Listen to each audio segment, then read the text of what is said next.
NASCAR drivers are currently testing the Indy Oval. A lot of fans say that they want it back. Do you really want it back? Let's talk about it next on Stuck in the Catch Fence.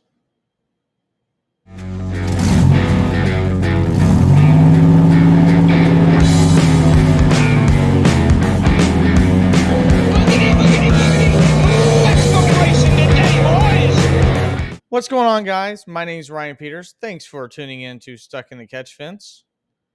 Want to talk to you a little bit. I was at Indy, so if you were looking for a post-race show, by the time I got home, I'm sure everybody already ended up watching a post-race show or had feelings about it because, well, it was probably the quickest race in the last 20 years, honestly. So I did not put out a post-race show. I did put out a vlog, in case you want to watch it, of me enjoying the ARCA truck race and the Cup race. But I want to talk about what's going on currently at Indianapolis Motor Speedway and really want to get your guys' thoughts because right now, after what we saw yesterday, it sounded like everybody had a really good time. I was at the race. I would say my experience was a little bit different than last year. I thoroughly enjoyed last year, even though it really had a lower ranking than Jeff Gluck's poll, which we'll get to here in just a minute. But I really, really enjoyed last year. I thought it was a fun race, an entertaining race. I'm sure, there's a lot of people that didn't like the fact that it was, chaotic. To me, chaos is more or not fun. Um, it wasn't the most authentic race, of course, but it did definitely have a lasting memory, especially where I was sitting. And then yesterday's race was, well, if you enjoy 2002 style racing, that was the racing for you. I'm not necessarily saying that it wasn't for me. Um, but being at the track, I missed stage cautions more than I thought I would after watching primarily 95% of this race run under green flag conditions. And obviously, Michael McDowell won. But today, they, as in NASCAR, were testing the Indy Oval. And if you actually look, their renewal for next year almost looks like for the 30th year anniversary, they're going to go back to the Indy Oval. And I'm wondering, do you, the fans, want the Indy Oval back?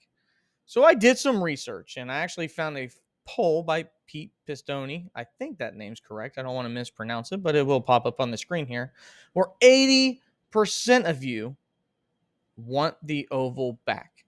And that kind of blew me away because I sit here thinking, like, okay, I've enjoyed the races this last few times on the road course. A lot of people gave it a really high praise and really thought well about it. And I said, okay, well, maybe what I heard at the track and what I heard from others online doesn't align with Jeff Gluck's traditional poll.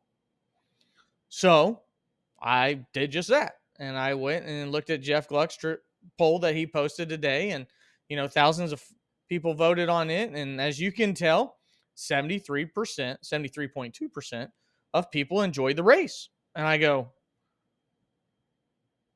so what am I missing? What? Did we enjoy yesterday's race, but we also overwhelmingly want to go back to the Oval? I just was lost. Do fans know what they want? Are fans sure what they want? Do I know what I want anymore? I don't know. I'm the same guy that was all for not having stage cautions because I thought it was silly that people would pit to get stage points instead of trying to win the race. But yet yesterday when I was at the race, I was like, I could really use a stage caution to go to the bathroom right now so I don't miss anything. Or maybe just go down and get a drink for a second. So do I even know what I want more often than not? Probably not. And I think NASCAR fans are reflecting that too. So let me just caution you about this. If you think that this is exactly what you want, okay, I went ahead and did some research for you. And not saying that Jeff Gluck's poll is the perfect thing to use as analysis, but it does provide numbers and it has a history to it. So I went back all the way to 2017 and I compared the Indy Road Course and the Indy Oval to see exactly where we were on numbers and what people thought about the races. So this year's race rated a 73.2% on people that liked it versus disliked it. There's 3 Indy road courses. 56.2% last year said they liked it versus disliked it, which I find that kind of shocking. That race was full of drama the entire time, more like chaos, but drama nonetheless. And 60.4% in 2021. So you have 73.2, 56.2, and 60.4. And you can go on Jeff Gluck's poll history and pull all those numbers up yourself. So then, all I remember is the reason why they switched to the road course is because it was not entertaining to the fans.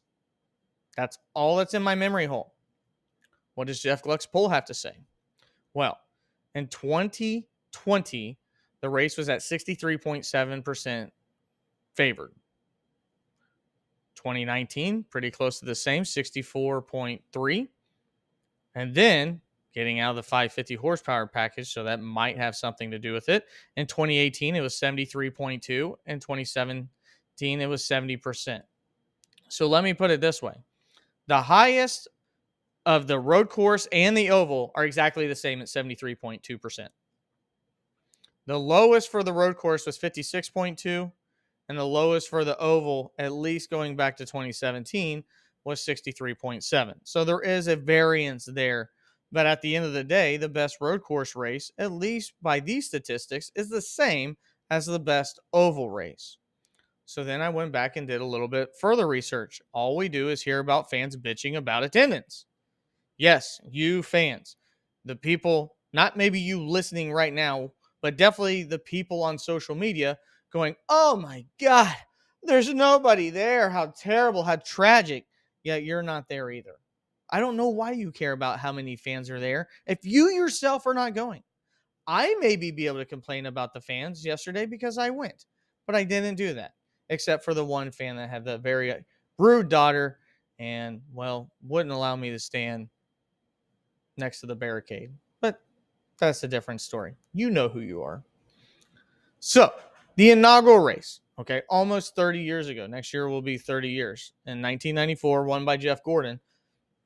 Biggest NASCAR attended race at 250,000 people. A sellout. All the butts and seats. Go to 2017, and the race for the Indy Oval from in 2017 is calculated to have 35,000 people. 35,000 people from a sellout of 250,000 people in a span of what? 13 years? So, or more than 13 years, excuse me. From 1994 to 2017. I didn't think there would be math, but I'm bringing up math. 23 years. So, that's a huge difference. So then I was like, okay, so what's the road course look like? Well, in 2021 and 2022, you got to remember 2021, there are still restrictions going on. 60,000 people were totaled of going to the course, the road course, and they said attendance jumped this year.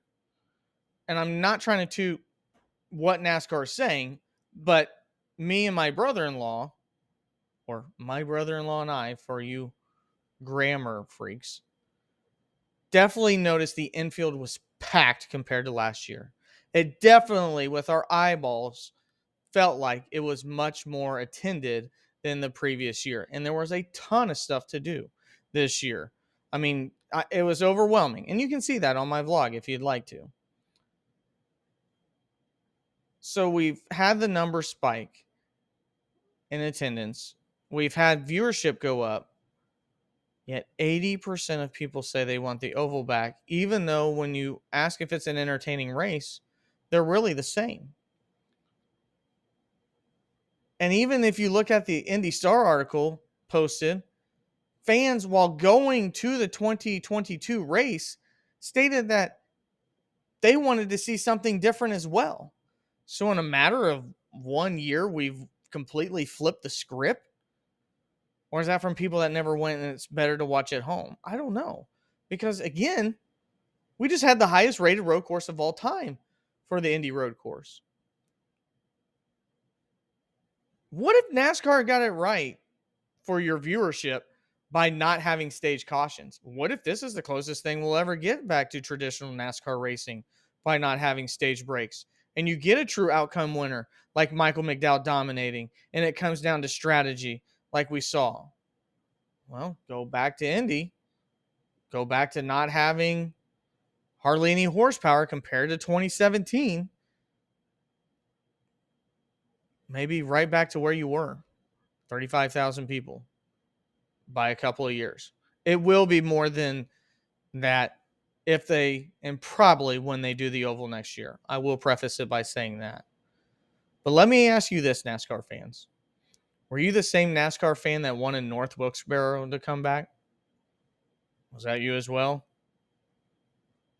Look at this poll result here. How well did that work out? There's a reason why North Wilkesboro was left behind by NASCAR. And yes, it's an amazing story. It's beautiful to look at. It was such a cool thing to go out there and do what they did to bring North Wilkesboro back. And granted, that wasn't even a points race.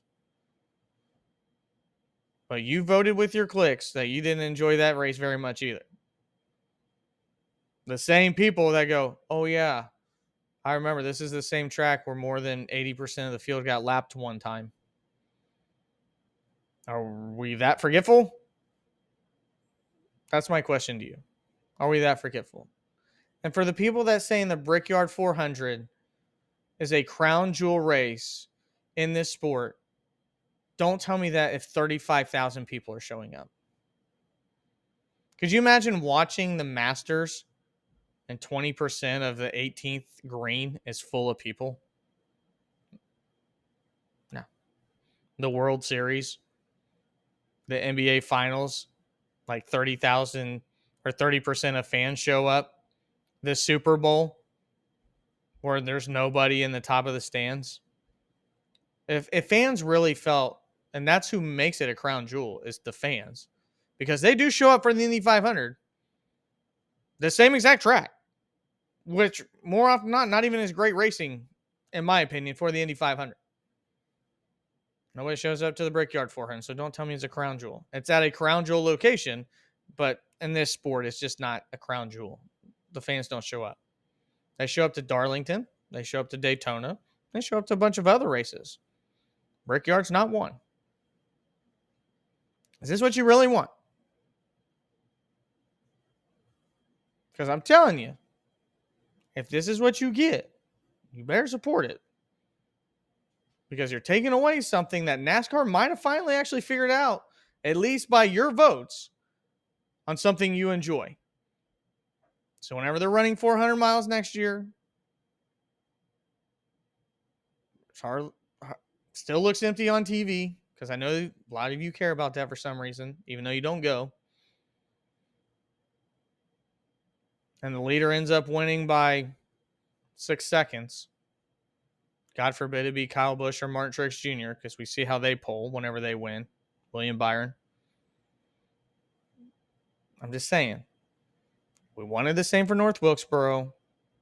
And the same people were saying something has to be done to the Brickyard 400 because it just simply is not entertaining. Now you flipped. 80% want it back. Be careful what you wish for.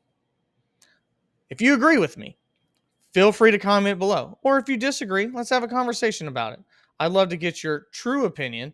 And we do have live streams on this show. Traditionally been streaming every Thursday for Thursday Night Thunder for the SRX series. Definitely will be streaming back again because I've been gone to these races here recently. So we'll be doing that for either truck, Xfinity, or Cup races. And, we also have some weekly shows on this channel. So if you want to support, feel free to like and subscribe to the channel. We're on the road to 500 subscribers and have a chance to win yourself a nice little die-cast car there if you're able to subscribe and comment on our page. Share it to your friends if you want to have something to talk about NASCAR-wise, and welcome to the community. So my name's Ryan Peters. This has been Stuck in the Catch Fence. We'll catch you next time.